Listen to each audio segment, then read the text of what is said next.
You've probably seen pictures of those old computers, not like the bulky ones that Sam and I used when we were younger. I'm talking about computers like the Electrical Numerical Integrator and Calculator, also known as ENIAC. Finished in 1945, ENIAC had a footprint of about 1,800 square feet. For scale, the average one-bedroom apartment in the US is somewhere around 700 square feet. But by 1995, to celebrate the 50th anniversary of ENIAC, a group of students at the University of Pennsylvania were able to recreate the architecture of that computer on a chip that measured just 7.44 by 5.29 millimeters in size. And since then, as I'm sure you know, computers have gotten smaller and smaller. So, how did we go from apartment sized calculators to the tiny devices we use to look up cat pictures when we're bored? And just how much smaller can we go?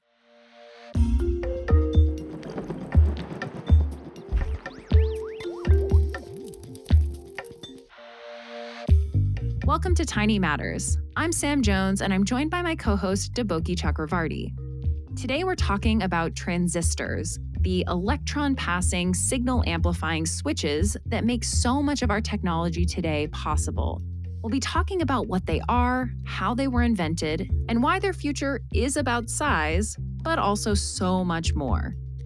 This episode was suggested by one of our listeners, Matthias from Sweden. Thanks so much, Matthias.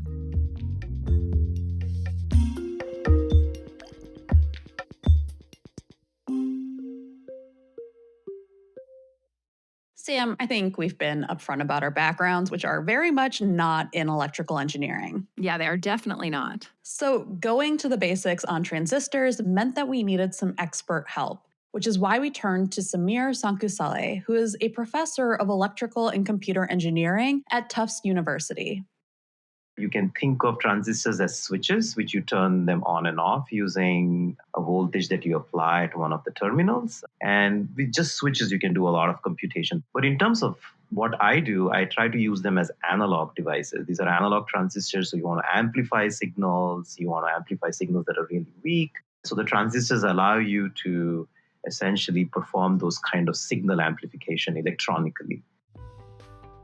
To understand how having switches in the form of transistors works in our technology today, let's go back to the ENIAC so we can understand how computers worked before transistors. A lot of that 1,800 square feet that the ENIAC took up was occupied by vacuum tubes. These were our pre-transistor transistors, acting as switches or signal amplifiers in the ENIAC's circuitry. These tubes were about the size of a human thumb, and they relied on heat to release electrons from a cathode, which would then travel through the tube when you applied a voltage to the plate at the other end. That movement of electrons creates a current. And importantly, you can modify the current through the voltage you apply to a control grid that those electrons travel through. If you increase that voltage by even a little bit, you increase the current at the plate by a lot, which is how you get your amplified signal or your on-off switch. Using these vacuum tubes enabled ENIAC to do a lot of math that was very impressive at the time. But the vacuum tubes also had some disadvantages. As we've mentioned, they took up a lot of space. They also relied on a lot of heat and maintenance, so by the end of World War II, scientists were trying to find another way. Scientists were excited by a relatively new type of material called a semiconductor, which can either act as an insulator or a conductor of electricity depending on different variables, for instance, the temperature. Semiconductors are made up of atoms that might not typically conduct electricity, but they have these loose electrons that aren't bound to other atoms and are easy to knock off. And when they do get knocked off, they wander through the material and create a current. In 1945, a team of scientists at Bell Labs consisting of William Shockley, Walter Brattain, and John Bardeen began working together to see if they could use semiconductors to make transistors. It took some time, but eventually Bardeen and Brattain were able to assemble one out of the element germanium as well as plastic and gold foil. William Shockley had been excluded from this work, and he was not happy about it. So he went off and holed himself up in a hotel room for several weeks to produce a different design that would ultimately prove to be more reliable. It's one of those stories that highlights some of the pettier moments that make science happen. But we should also note that Shockley would go on to be known for his very racist and very eugenicist views, which does a lot to take away from his legacy as the person whose work essentially started Silicon Valley. And speaking of silicon, Very smooth. so the thing about silicon is that it's great for transistors. It has 4 electrons that are available to bond to stuff, which means it'll easily bond to 4 other silicon atoms. But the real magic happens when you make silicon impure through a process called doping. Basically, instead of having all those silicon atoms bound to each other, you introduce another element, and depending on what you choose, you can get a few different outcomes. In some cases, you'll end up having an excess of electrons floating around, creating a current. That type of silicon is called N-type. In other cases, you have a sort of void of electrons instead, creating a positively charged hole that can move through the material. And that type of silicon is called P-type. And it's important to note that while we're talking about electrons and positive holes floating around, the N-type and P-type silicon are still electrically neutral. They don't have a charge. But when you put them next to each other and apply a voltage, those electrons start moving, and you start to get a current. Maybe this is starting to sound a little familiar because it actually sounds a bit like the vacuum tubes we were talking about in the ENIAC, where the current going from one end to the other was controlled by some kind of voltage that you're applying to the tube. The big difference is that instead of heat and plates and vacuums, we're now working with different types of silicon arranged next to each other. There are a lot of different types of transistors out there, and it can get a little overwhelming keeping track of all of them. But for silicon transistors, the differences generally lie in the configuration of these N and P type silicon. And how you arrange them all comes down to a really basic set of things. There is a part that controls the switch, and the switch is a semiconducting material of some sort. So in a silicon is the semiconductor, and then you have a gate, which we call as an electrode that turns it on and off. And then there are 2 ends to it, the 2 ends of switches. We call them a drain or a source. Now in silicon, the way these transistors work is the gate, the one that's controlling the switch, by applying a voltage at the gate, will turn on and off the semiconducting channel. So it will basically dope it with more electrons or extract electrons or dope it with more holes to control when the switch turns on and off.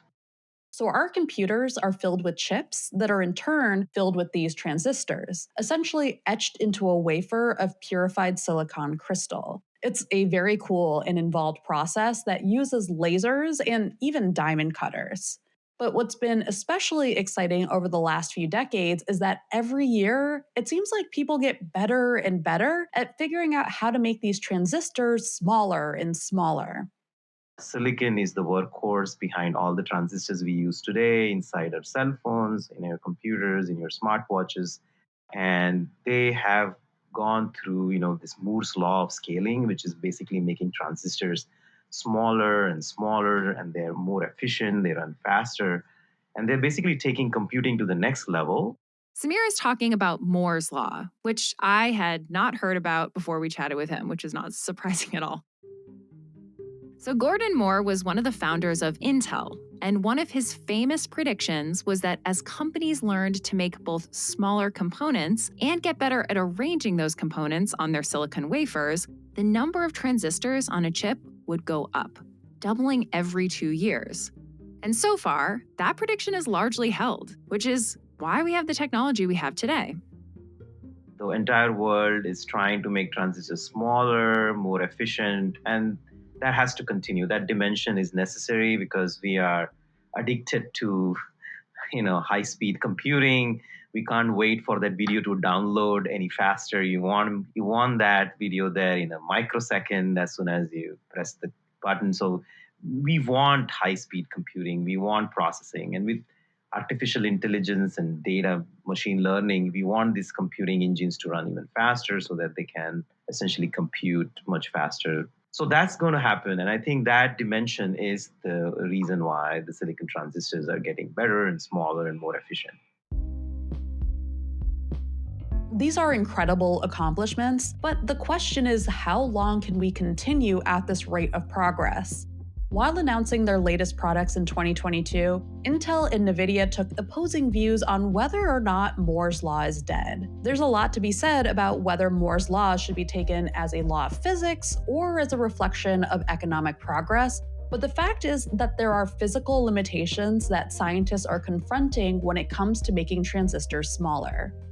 For one, smaller transistors means that we get closer and closer to having to confront properties of electrons that we don't have to deal with at larger scales, like quantum tunneling, where electrons start to pass through thin walls and become difficult to control.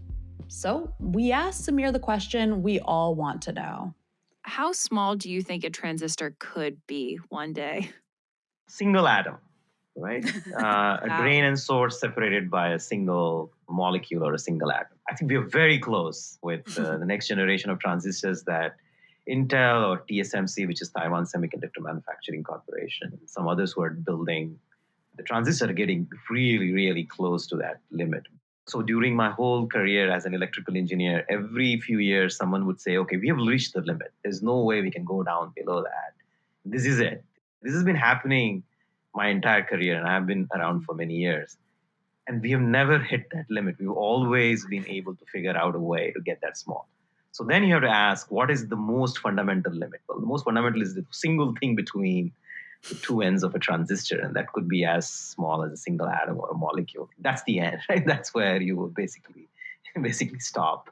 So we can get there, I'm sure. Is there something special about hitting that limit beyond the fact that it's a limit? Would that look like, I don't know, instant computing or anything like that? Or it's just that is the limit, and whatever speed we are when we're there, whatever power we are when we're there, that is the limit of the power we'll get? Or is that a design challenge? Is that how do we integrate these transistors? Like, what do we do when we hit that limit? You hit on all the points that are all relevant. So you mentioned all of this. And they're right on on the money. The first is they're going to be unique transistors. They're going to be quantum tunneling effects happening because they're so small at that level that the transistor behavior is going to be unique. And so now you, as a circuit designer, you have to exploit or explore architectures of your circuit stack or how you design circuits using these interesting properties of these transistors that you probably never had to use before.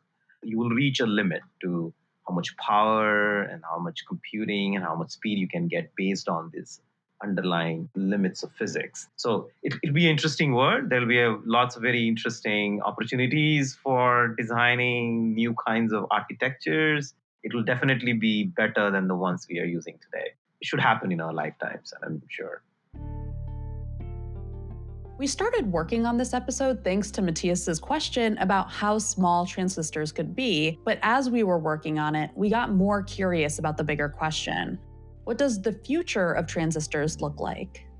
Obviously, we all love our phones and tablets and laptops, and we all want them to be faster so we can download more Tiny Matters episodes while watching TikToks about obscure hobbies, while also messaging our friends about a show we just watched. But the future of technology is more than our computers, which brings us to Samir's work. Samir works with biosensors, but that wasn't always his focus. I am trained as an electrical engineer. I know my PhD was in electrical engineering. So all the way back when I was a kid, and I loved tinkering with radios and phones and things like that. And my dad was an electrical engineer. I did my PhD at UPenn in electrical engineering. I was a circuit designer. I designed lots of integrated circuits for very high performance devices using silicon. But when I started my faculty career, I realized that I wanted to find out and see if I can use some of my background and expertise in the problems that need solving. And what I realized soon enough was most of the interesting problems are at the boundaries of various disciplines. They are not inside electrical engineering, or they are not inside, let's say, biology. The problems which needed addressing were at the boundaries. But when I did my first sabbatical at Brigham and Women's Hospital, I was looking at problems that hadn't been solved. And we quickly realized that there was an area or a problem that needed solving was this whole area of wound healing. And the reason being that most of the wounds are very complex, and people, the way they were being treated was using bandages that had really no smartness, no sensors. So we came up with an entire toolkit of sensors and platforms that are flexible, that can be used for monitoring how the wounds are healing, and if you can intervene at the right time so that you can deliver drugs in real time. So we have basically a closed loop smart bandage kind of platform that would allow us to monitor wounds in real time. And so that has taken me down the track now where we are developing biomedical platforms for many different problems. So, starting from ingestibles for studying the gut microbiome to doing smart sutures for surgical wounds to smart bandages. The work that Samir's lab and other groups like his are doing is still in the early stages, looking at developing tools to monitor things like oxygen level or other aspects of wound healing that might be important to different patients. But developing sensors that can monitor a wound comes with some challenges that you don't encounter as often with computers. I looked at the biomedical world and realized that what we need for this is a different version of the transistors that would be more amenable to interacting with the wet biological world. And the silicon is a dry, rigid, universe. So there's a little bit of a mismatch in terms of where we are in the transistor world when it comes to interfacing with biology and life sciences. So they figured out something unique: transistors that are built into a thread. What a thread transistor does, it actually does the same thing, but instead of relying on silicon, it uses some other semiconducting materials that are more suitable for a thread like individual fiber or textile threads as substrates. So you still have the two ends of the switches. So instead of a dry silicon dioxide or some of these oxide dielectrics that are used in silicon, which can break if you flex them, we use electrolyte. So at the very basic level, it's basically just a single thread fiber that is behaving like a transistor. And what is the size of these fibers? Are they like what in terms of diameter, in terms of length, what would it look like? So these are not nano scale devices. These are what I like to call micron scale or even macro scale devices. Because we're coming from the world of the sort of wearables or wound healing or smart textiles, there is no need for those electronics devices to go that small. We are not trying to pack everything in a single piece or crystal of silicon so that you can fit inside a smartwatch. You have much more room to expand. So, what I like to say is thread based transistors are ideal for what I call tissue embedded bioelectronics. They can literally be embedded into the living tissue. They're much more amenable for sort of this bi-directional interface with the biological world. But they do not need to be that small. They only need to be at the level of the environment you're trying to sense. The reason we were so intrigued by our conversation with Samir is that it's really about how varied the future of transistors might be. Smaller transistors are going to be amazing, and it's going to be so cool to see what future versions of our favorite electronics can do. Like, when I think about the computers I used when I was a kid, they seem so bulky and slow. So, what's it going to be like for future generations to look back on our state-of-the-art tablets and phones? But size is just one property of transistors, and engineering is really about adapting to different environments and circumstances and constraints, which means there's probably a lot of very interesting transistors out there still waiting to be invented. For Samir, that future is in the melding of electronics with biology. Transistors have gotten so small, right? But do you think that there's something that we can't do with them right now that maybe in the future we will be able to do? I envision a world where electronics and biology are biointegrated at much more intimate levels, where computing is happening close to the cells and tissues, and we are communicating both ways. And for that to happen, the transistors need to be biocompatible, made with biologically relevant materials that do not cause adverse reaction, at the same time do not foul the transistors themselves. So there is a long way to go if you think of biointegrated sort of electronics. We are not there yet. We are getting there. Thread-based transistor is just one pathway of getting there. But we need to look at materials and systems that are biocompatible, that can be engineered and fashioned with living cells and tissues around, and fill this world of tissue embedded bioelectronics in a much more meaningful way. Shall we tiny show and tell? Yeah. Cool. I can go first this time. Yeah, go for it. Awesome. So, for those of you who do not know, bears hibernate in the winter. At least many types of species of bear hibernate in the winter. I feel like a lot of people know that. I feel like as a little kid, you learn about hibernating species, and the one that stands out to me is bears. So, in humans, even temporary bouts of immobility can actually be deadly because they can lead to blood clots and stroke. So, this research team was trying to understand how bears are able to hibernate for months where they're very much immobile and don't develop thrombosis, which is blood clots in their veins. So, what they did was they collected blood samples from 13 hibernating bears in their dens during the winter. And then in the summer, they collected blood from those same bears. So, to do this in the summer, they had to use tranquilizer darts from a distance, from a helicopter, actually, because, well, you probably don't want to try to collect blood from a bear who's awake. So then they tried to identify different proteins and other factors that might vary between the two time periods, so hibernation versus summer months. And they were able to whittle it down to proteins that are involved in clotting, and one in particular called heat shock protein 47, or HSP 47. That protein is involved in recruiting an enzyme called thrombin that helps platelets in your blood stick together, forming a blood clot, which is very important when you are injured. Less HSP 47 would mean less likelihood of blood clotting.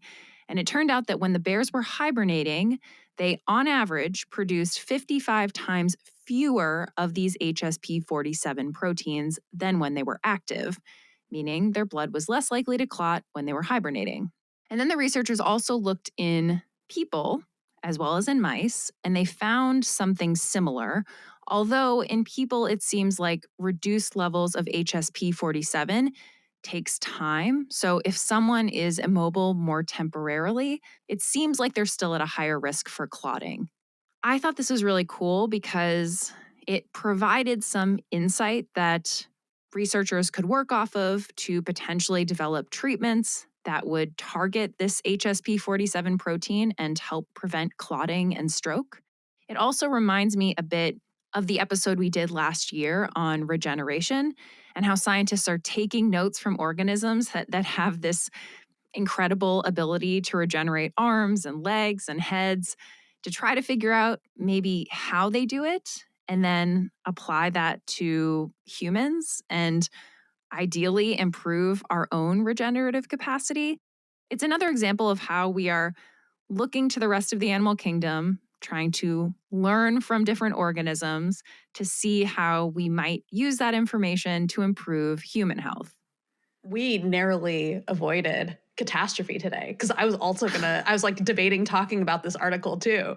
My dad had a really bad blood clot a while ago now and luckily came out of it okay, but it was like a very scary thing. And so when I saw this, I was like, this is fascinating.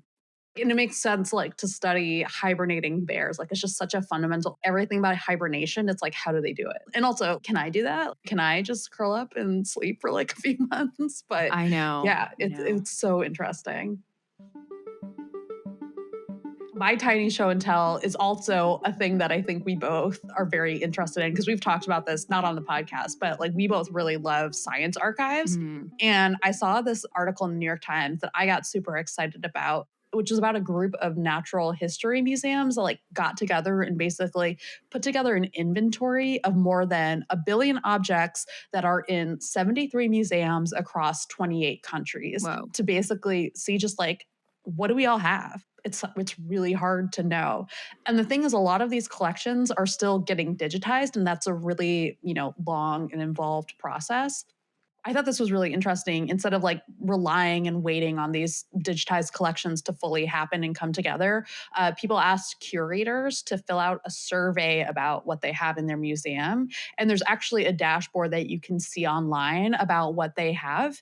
And it's super cool. You can see where these things were collected from. There's both the terrestrial locations, different continents, but also different oceans, because that's also very important. I was just thinking about things you're collecting on land. It's like, no, obviously we've gotten things from different oceans.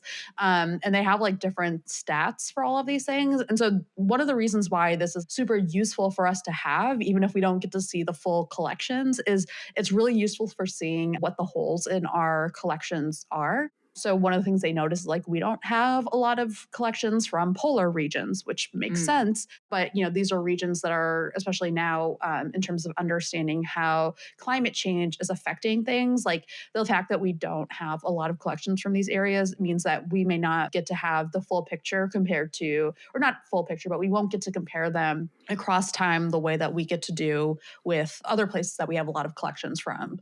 Insects are also apparently underrepresented, which I think makes sense in a way because there are so many of them that it feels difficult to fully represent insects in your collection. But yeah, I just thought that was very interesting. That's really interesting. And this is publicly accessible? The dashboard is. I'm not sure what other parts of the collections are. Yeah. But we'll include it in the show notes for anyone who wants to see it, because I thought it was pretty cool. I'm excited. I want to check this out. I'm definitely going to log on to that dashboard.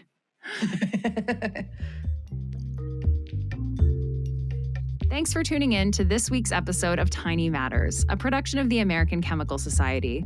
This week's script was written by me and was edited by Michael David and by Sam Jones, who is also our executive producer. It was fact-checked by Michelle Boucher. The Tiny Matters theme and episode sound design are by Michael Simonelli and the Charts and Leisure team. Our artwork was created by Derek Bressler. Thanks so much to Samir Sonkusale for joining us. If you have thoughts, questions, ideas about future Tiny Matters episodes, send us an email at tinymatters@acs.org. And remember, we have coffee mugs now, which is very exciting, so I've left a link to where you can buy them in the episode's description.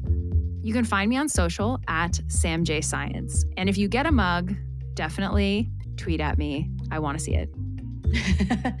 I also want to see it. You can find me at okidoki_boki. See you next time.